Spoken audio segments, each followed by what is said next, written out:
The pediatrician said, colic. The second one said, the third ordered blood work because Megan Calloway wouldn't stop coming back. 3 visits in 9 days. Same complaint each time. Something is wrong with my baby, and my dog knows it. The doctors were thorough. Standard panels came back normal. Megan left each appointment feeling smaller, a new mother whose anxiety was being managed with reassurance instead of answers. The Bloodhound, named Hank, had no medical degree. He had 300 million olfactory receptors and an unshakable certainty that 4-month-old Ethan smelled wrong. It started on a Monday. Ethan lay on a blanket on the living room floor. Hank lowered his massive head and pressed his nose against Ethan's left side, just below the ribcage. Long, deliberate inhalations that moved his entire body. Then he sat and didn't move. Megan's husband, Scott, laughed. He thinks the baby is a scent trail. By Wednesday, Hank repeated it every time Ethan was on the floor. Same side, same spot below the ribcage, slightly posterior. His nose would press, he would inhale, and then he would stare at Megan with an expression she had never seen. Not anxiety, not aggression. Insistence she showed. A video to the first pediatrician. Dogs are drawn to infant scents. The second said bloodhounds fixate. The third ordered blood work to ease her mind. CBC normal, metabolic panel unremarkable. But Hank didn't stop. On day 12, he added a low, persistent whine, a frequency Megan felt in her sternum whenever Ethan was in his crib. Not howling, a vibration. Scott suggested a behaviorist. Megan suggested an ultrasound. Scott looked at her like she'd lost perspective. But the dog pressed on the same spot every time, the exact same anatomical location. She called the third pediatrician and asked for an abdominal ultrasound. The nurse said it wasn't clinically indicated. Megan said she understood. Then she said she wanted it anyway. The ultrasound was scheduled as a courtesy. The technician found the mass at minute 3. If you stay for stories where medicine catches up to instinct, subscribe to doctors. We're stunned. Wilms tumor. A nephroblastoma on Ethan's left kidney. Stage 1. Encapsulated. No metastasis.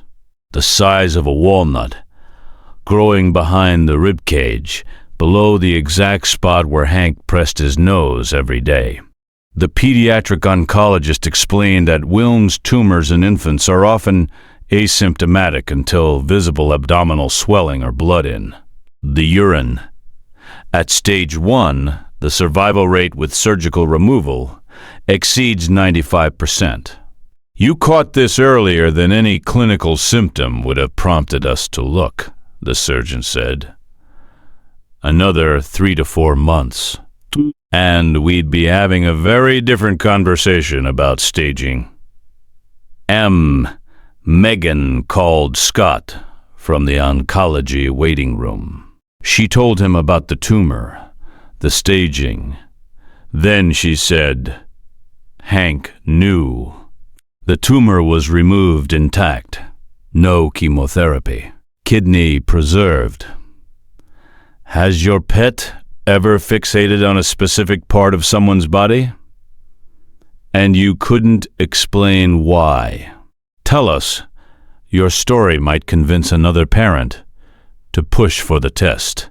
Megan brought Ethan home 5 days later. She placed him on the blanket. Hank walked over, lowered his head, pressed his nose against Ethan's left side. He inhaled once. Then he lay down beside the baby and closed his eyes. He didn't press again. Not that day. Not the next. Not ever. Whatever he'd been smelling was gone.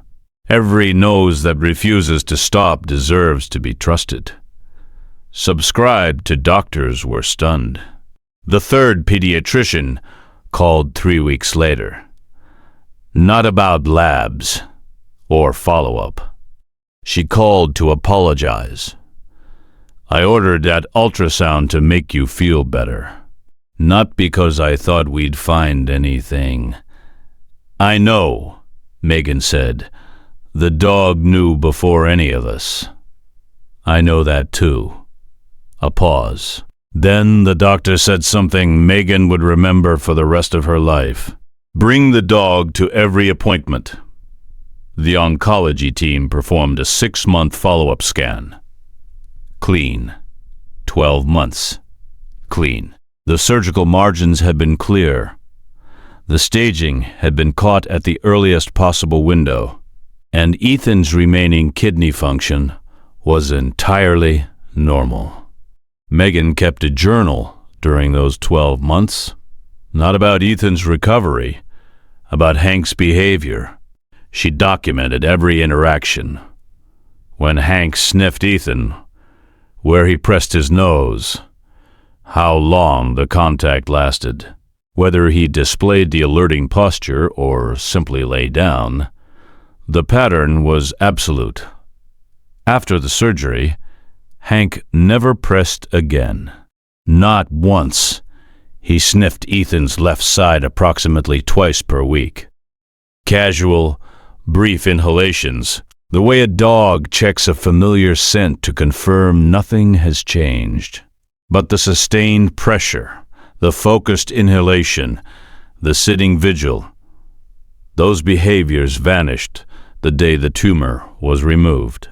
The veterinary oncologist at the university hospital invited Megan to participate in a pilot study on canine cancer detection. Hank was evaluated alongside 14 other dogs, 8 of which were formally trained detection animals. His accuracy rate in blind olfactory trials exceeded 91% across 3 cancer types.